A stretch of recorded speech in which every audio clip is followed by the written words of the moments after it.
O Sérgio, Vamos lá. ele tem o Instagram e o canal, né, do Guardião Católico, e também, né, é atuante aí, participa com um outro canal chamado Tolkien Talk.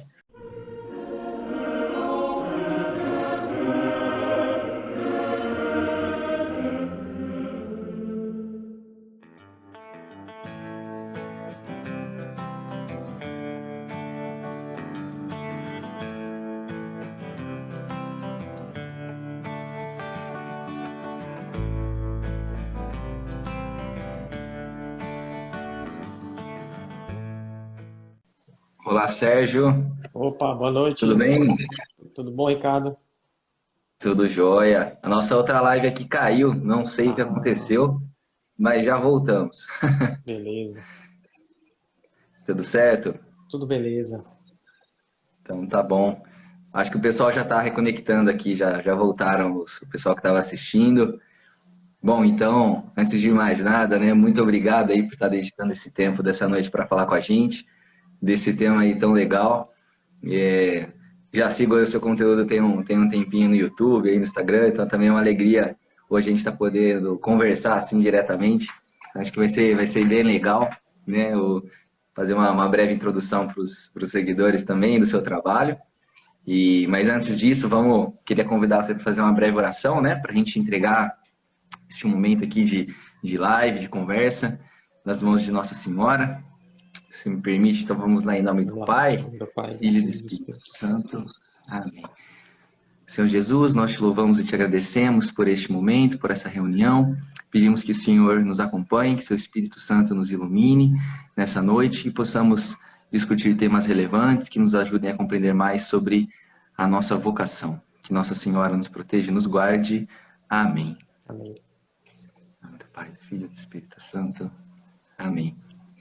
Bom, muito bem. Então, vou dar uma boa noite também para o pessoal que está entrando agora. Pessoal, a nossa outra live caiu, não sei porquê, ainda não entendi, mas já voltamos aqui com essa nova live. Tá bom? Sejam todos bem-vindos novamente.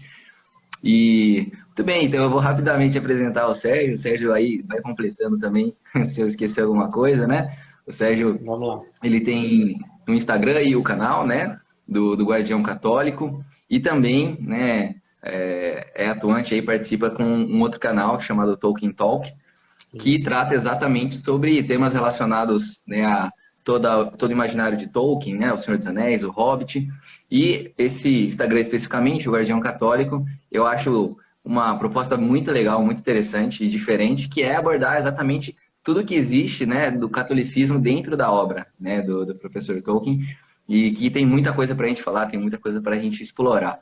Então ele faz esse trabalho aí incrível com esses dois canais, e eu gosto bastante do conteúdo, conheço vários amigos, também convidei hoje para a live, que também são fãs. Então, novamente, uma alegria estar aqui com você. Valeu, Ricardo. Satisfação de estar aqui falando contigo.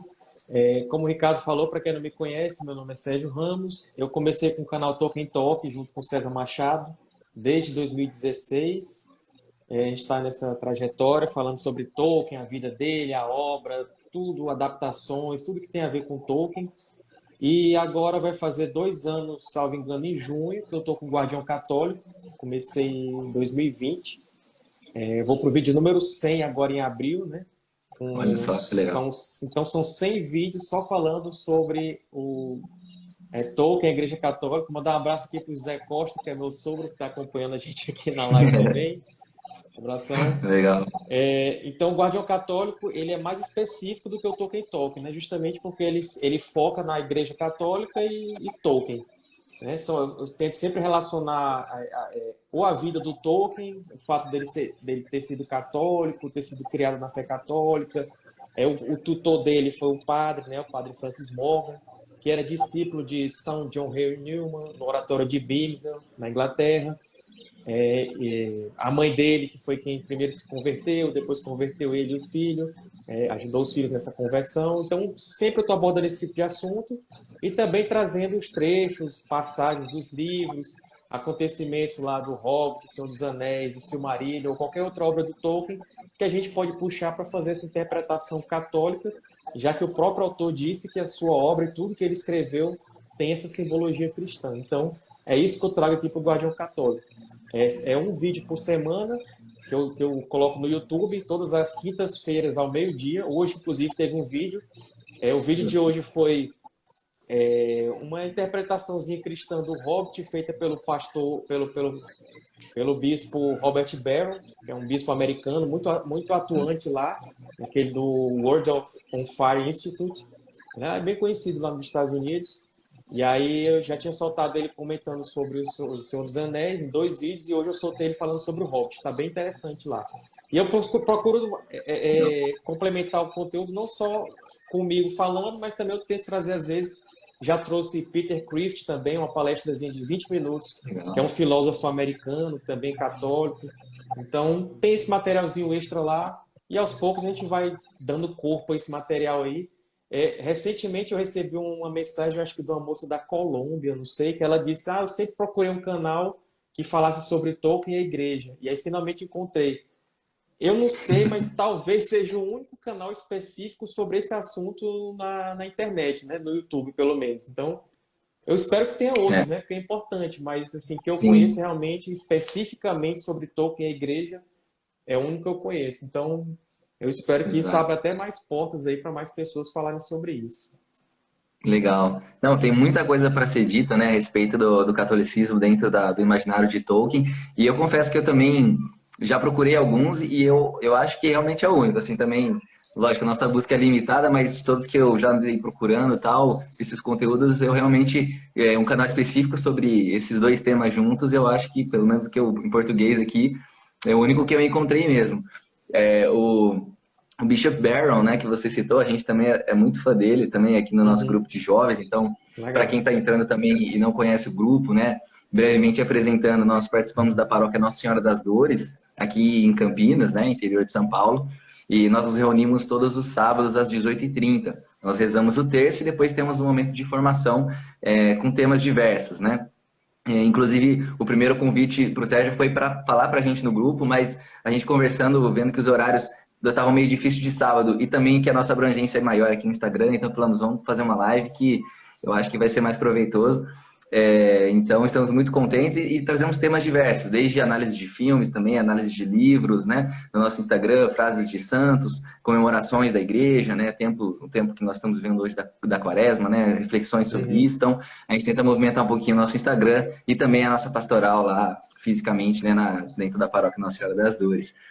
E, inclusive, o Bishop Barron é também uma grande inspiração para a gente, né? Como vocês viram, o logo aí do grupo é o João Paulo II, né?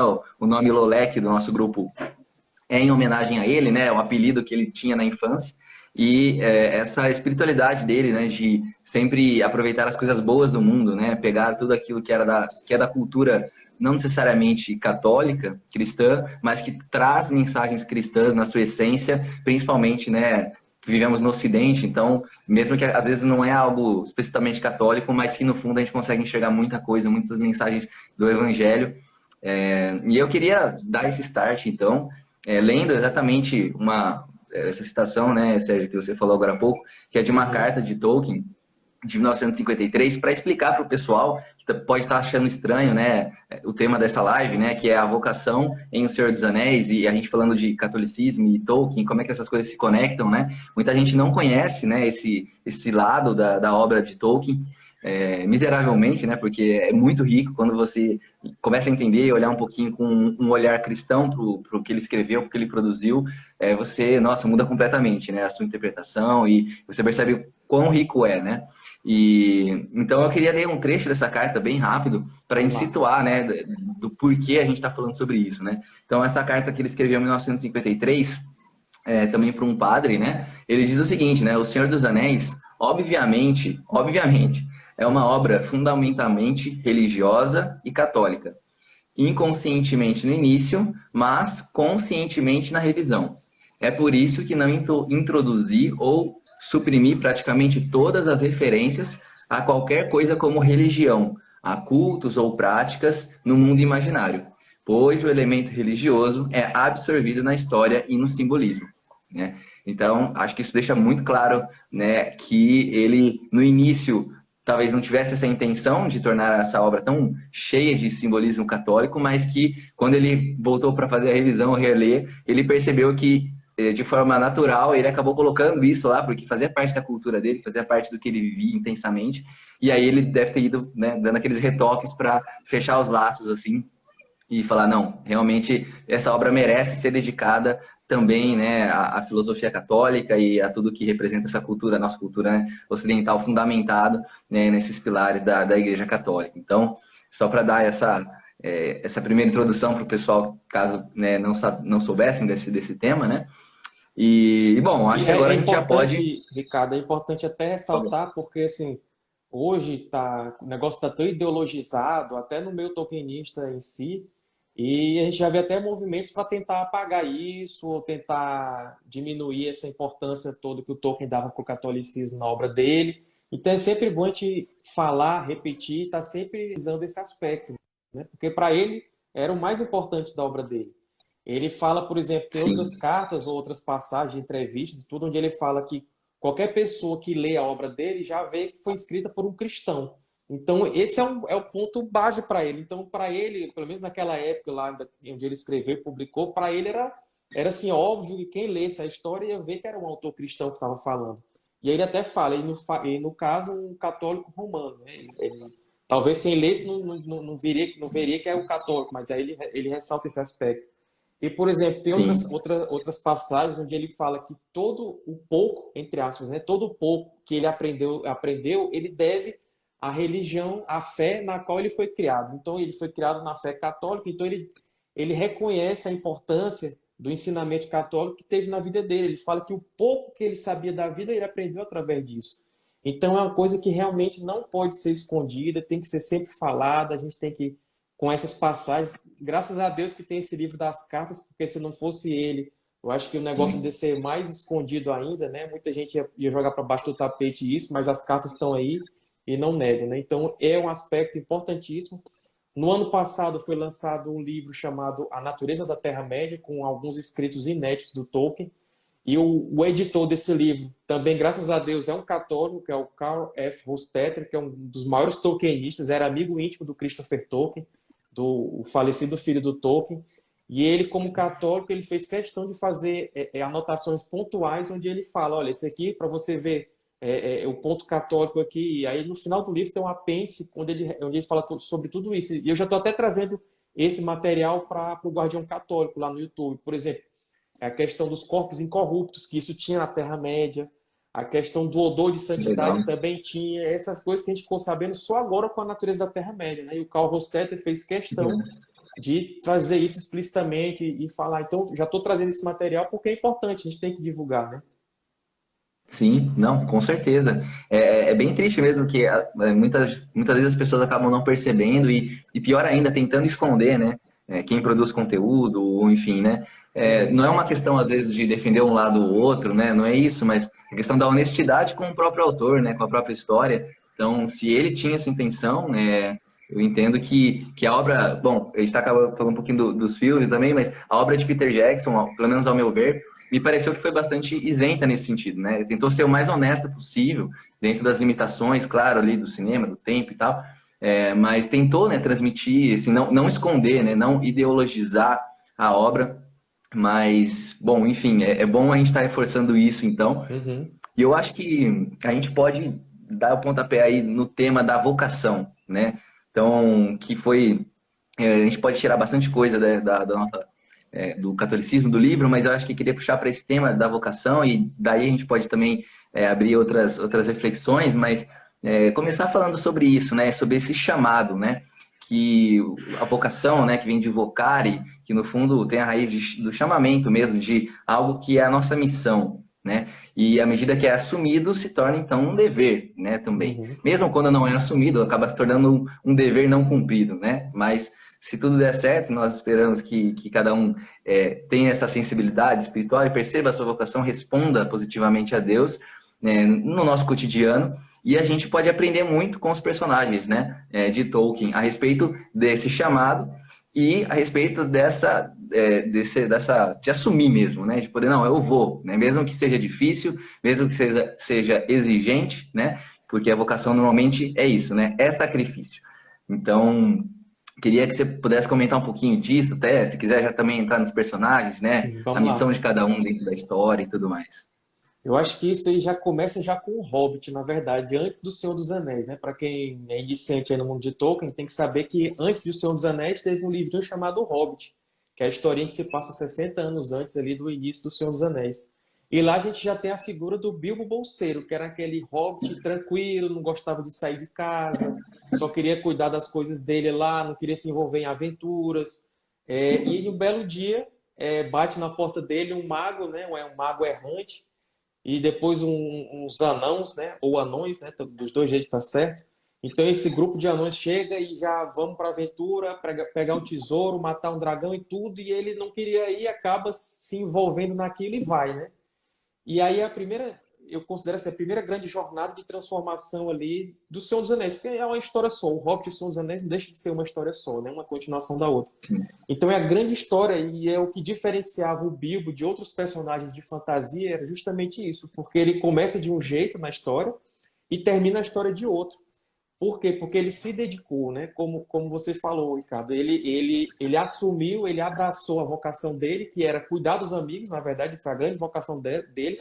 Embora ele tenha sido contratado como um gatuno, né? Ou um ladrão, ele não se revelou isso. Ou ele até utilizou essa habilidade pelo bem das pessoas. Por exemplo, quando ele pega a pedra Arken e usa ela não para guardar ou para vender ou para qualquer coisa. Ele usa ela para barganhar com o Thorin que estava acometido pela doença do dragão.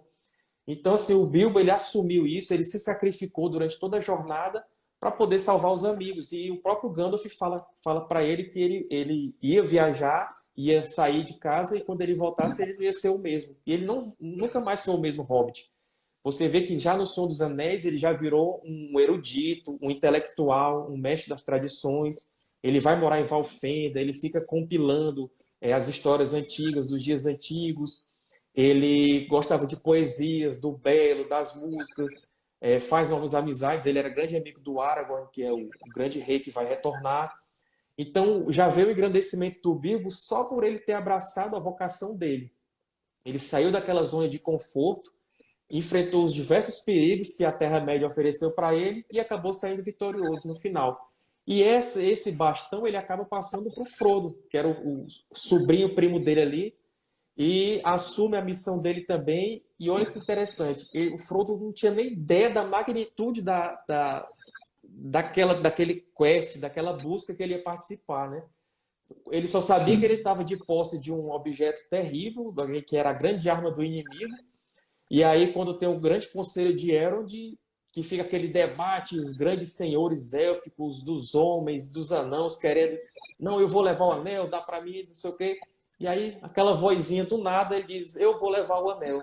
E aí todo mundo se cala, olha para ele, né? O Gandalf já olha, o Elrond também, e diz, você que vai levar o anel. Por quê? Porque nesse caso, eram era preciso que os pequenos fizessem essa função, porque os grandes não ia adiantar muito, porque ia ser poder contra poder se chocando ali, né? O Sauron extremamente poderoso, aí tinha ali Glorfindel, tinha alguns senhores épicos, tinha altos exércitos, mas e aí, o que ia sobrar depois dessa grande guerra? E, na verdade, a missão era destruir aquele pequeno artefato, e para destruí-lo, a missão precisava de alguém furtivo, sem poderes aparentes, e aí o Frodo era a melhor pessoa possível para isso, e assim ele faz. Ele também engrandece como pessoa, ele termina a viagem, né, a jornada de uma forma diferente. A gente pode fazer uma comparação assim, já tem até vídeo lá no Guardião Católico sobre isso, que ele assumiu a função de sacerdote, né, do tríplice ofício de Cristo, está na tradição da igreja, que é sacerdote, profeta e rei. O Frodo é o que melhor incorpora a função de sacerdote, porque ele é aquele que carrega o sofrimento, ele foi o que mais se sacrificou naquela jornada. O anel a gente pode ver como a principal representação simbólica dele, para mim, é o pecado, né? Frodo ali, na verdade, está levando o pecado. Por quê? Porque o maior pecado de todos, e isso está lá na palestra do Peter Crift, que está lá no Guardião Católico, quando o homem, né, quis se colocar na posição de Deus. E a gente lembra de Adão, né? Adão e Eva e tal, e que foi o pecado original. E aí o Sauron queria justamente isso. O Sauron queria ser Deus. Ele queria ordenar todas as coisas da forma como ele achava que era correto e não a forma como o mundo tinha sido criado por Eru Ilúvatar, que era o Deus lá da Terra-média. Então, assim, o Frodo estava carregando o grande pecado da Terra-média. Ele precisava passar por esse sacrifício. E é isso que ele faz. Ele se doa naquela viagem. E ele vai o máximo possível até onde ele consegue carregando aquilo. E durante essa jornada, sempre que ele atua de acordo com a vontade divina, a providência está do lado dele, né? A mão da providência está sempre ali levando Frodo, ajudando os integrantes da Sociedade do Anel, que são aquelas 9 pessoas que partem nessa jornada para ajudar o Frodo a destruir o Anel. Então, sempre que eles atuam de acordo com a ordem natural das coisas, com a ordem divina, a providência está do lado deles. Quando eles desviam um pouco do caminho, a gente vê que eles se complicam, como, por exemplo, quando eles advertem o Frodo que nunca colocasse o anel. E aí, quando eles estão lá no topo do vento, né, ele, Aragorn e os outros 3 hobbits, e aí eles estão sendo atacados pelos espectros do anel, o Frodo coloca o anel no dedo. E a oportunidade que o rei bruxo tem, o rei dos bruxos, de enfiar a lâmina no ombro dele. E esse ferimento o acompanhou para o resto da vida, mesmo depois do anel ter sido destruído. Então, foi uma coisa terrível que marcou ele para sempre. Mas a gente pode citar também a questão da piedade. Aquela mesma piedade que o Bilbo, 60 anos antes, teve com o Gollum, de não matá-lo, aquela criatura terrível que queria o anel, queria matar outras pessoas, queria matar o próprio Bilbo. E o Bilbo não mata, né? Ele preserva a vida daquela criaturinha lá, miserável. O Frodo, até no começo da história, ele diz: é uma pena que Bilbo não matou o Gollum. E aí o Gandalf o repreende na hora. E o Gandalf fala: é uma pena, né? E aí dá aquela lição e diz que ele ainda pode exercer alguma função naquela história, o Gollum, e diz que foi justamente a pena que vai guiar a missão e tudo mais. E realmente, agora já dando um grande salto aqui na história, a gente pode voltar depois. Lá no final, né, o Frodo ele chega e dá uma desviada da missão também. E se não fosse a pena que ele teve do Gollum durante aquela jornada, porque na verdade foi o Gollum que arrancou o anel do dedo dele e caiu no fogo, destruindo assim o anel. Agora imagina se o Frodo tivesse matado o Gollum durante a viagem. A gente teria chegado lá no final e o anel nunca teria sido destruído, né?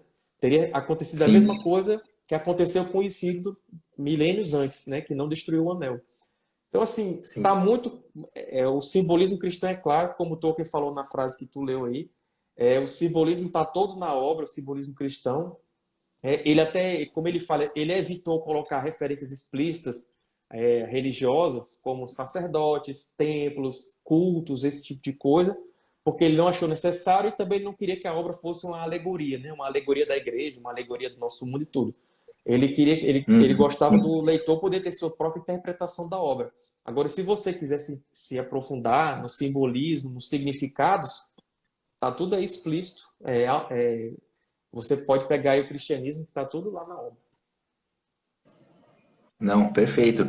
E eu acho que é muito legal comparar essa questão de como o Frodo e o Bilbo até, né, lidaram com o Anel e como Isildur, por exemplo, e Gollum, né, lidaram com o Anel, né? Tolkien parece que ele colocava o Anel, como você falou, né, como sinal desse pecado, dessa tentação, e até em livros anteriores, né, no Silmarillion, ele coloca lá também as pedras, né, as Silmarils. Uhum. Então parece que tudo aquilo que é externo, né, tudo aquilo que é um artefato, tudo aquilo que é imanente, né, tudo que é desse mundo, assim, oferece um certo risco, oferece uma certa tentação. De alguma maneira é um ardil ali do inimigo, né, para realmente aprisionar as pessoas nisso aqui, né, neste mundo aqui, e não olhar para algo que vai além, né, porque a missão tanto do Bilbo, né, no Hobbit, quanto do Frodo, ela vai além deles mesmos, né? Então, quando eles saem em missão, eles estão sacrificando a vida deles, a rotina deles, o cotidiano deles, para fazer algo que aparentemente não tinha nada a ver com eles, né? Então o Bilbo ali tem que ajudar os anões, que ele mal conhecia, o Frodo também acaba entrando nessa enrascada, mal sabendo o que estava acontecendo,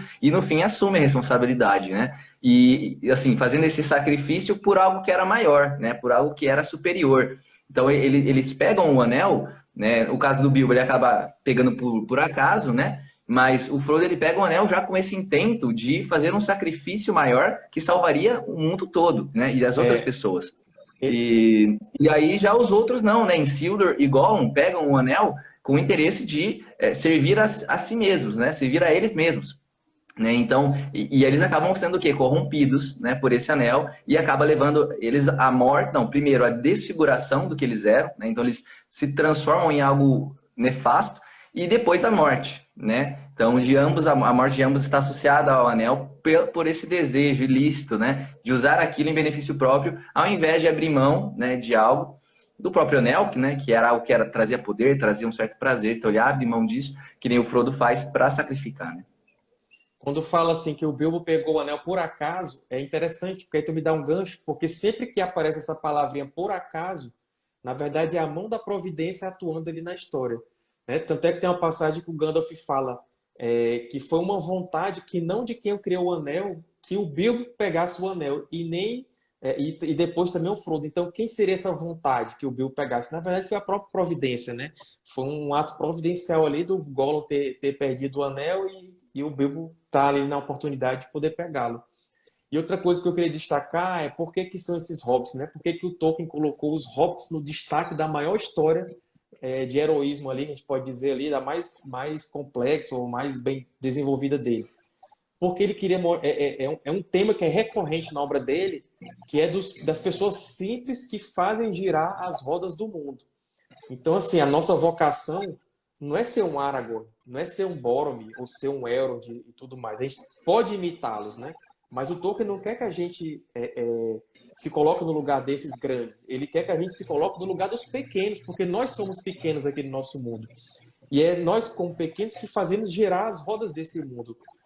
Por exemplo, aqui no meu âmbito, aqui eu faço girar as rodas aqui de casa, junto com a minha esposa, do meu condomínio, do meu bairro, da minha cidade. Então, são círculos que vão aumentando. Então, mas a minha partezinha pequena eu tenho que fazer aqui no meu círculo, né? No meu círculo de vivência, no meu círculo social. E é isso que a igreja ensina para a gente também. Essas coisas de ideologia, não, vamos implantar uma ideologia no Brasil que vai mudar a situação socioeconômica de todo. Não é assim que funciona. Não é uma ideologia que vai vir para mudar os aspectos sociopolíticos e tudo mais. O que vai mudar é cada um de nós. Então, se cada um de nós fizer a transformação, né, transformação que quem Jesus Cristo nos ensinou, é essa transformação que vai mudar o nosso mundo.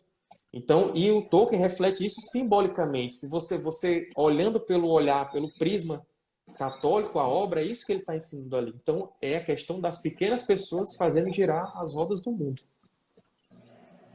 Exato, né? E quando a gente pensa, quando a gente fala um pouco sobre isso, né? Sobre viver bem o nosso dia a dia, embora que para a gente às vezes pareça algo muito simples, né? Eu não faço grandes coisas, eu não tenho grandes poderes, né? Então, será que eu posso fazer a diferença? Eu lembro muito da espiritualidade de São José Maria Escrivá, né? Não tem como não citá-la também. Quem conhece nosso grupo também é bastante devoto dele e de toda a espiritualidade da obra. Eles lembram sempre isso, né? São José Maria sempre lembra isso, fazer todas as coisas muito bem feitas, né? Uhum. Faz o que deves, está no que fazes, né? Então, faz aquilo com toda intensidade, com o melhor que você pode fazer, e isso vai fazer a grande diferença, né? A grande diferença no mundo, neste mundo, e principalmente a grande diferença na vida eterna, que no fundo Uhum. é isso que nós buscamos, né? É conseguir chegar na vida eterna. Então, pode ser que a gente tenha muitas pessoas poderosas, né? E que talvez não tenham chegado na vida eterna.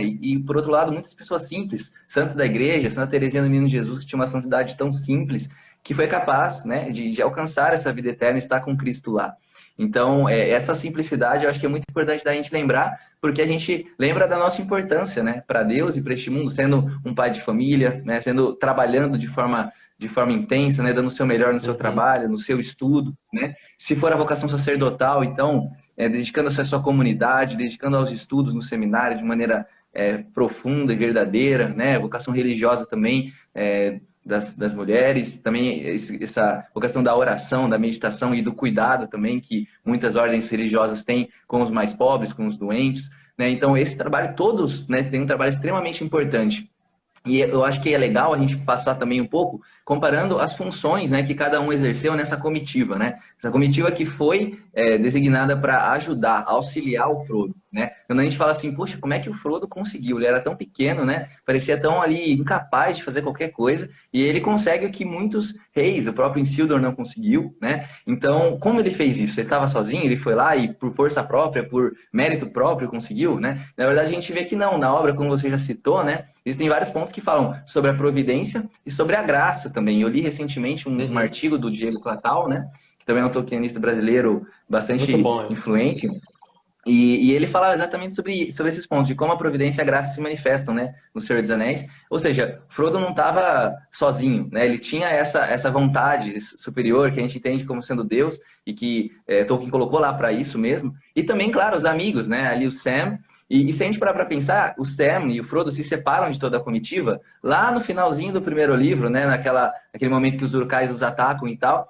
E quando a gente vai lendo o livro e vendo o filme, como as histórias vão se entrelaçando, né, a gente vai vendo esse elo, a gente não percebe que eles só vão se encontrar depois que ele destrói o anel lá no final. Então, assim, o Aragorn, né, o Legolas, o Gandalf fazem preparam esse caminho para ele, sem que eles tenham se comunicado, se visto ao longo de toda a jornada, né? E no entanto, cada um estava cumprindo o seu papel e foi pelo fato de todos terem cumprido bem o seu papel que a missão deu certo, né? E aí a gente olha, nossa, a missão do Frodo era mais importante, a missão do Aragorn era mais importante, a missão do Gandalf era mais importante. Quando a gente parar para pensar, se a gente tirasse qualquer elemento, cairia essa torre, né? Cairia essa missão. Então todos eram igualmente importantes, embora aos olhos humanos pareça que uns eram mais importantes que outros, né?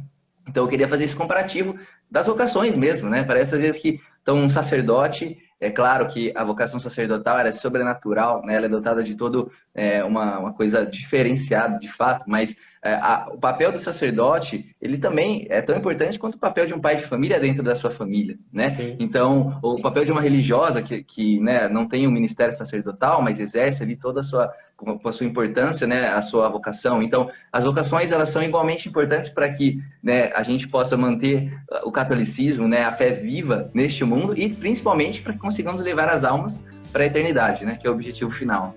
E nós leigos também temos a vocação de apostolar, né? De fazer o apostolado, então também está no catecismo, né? Quem não lê o catecismo aí está lá dizendo que é obrigação do leigo esse papel aí também. Então, outra coisa que ajudou o Frodo foi a humildade também, né? Acho que a humildade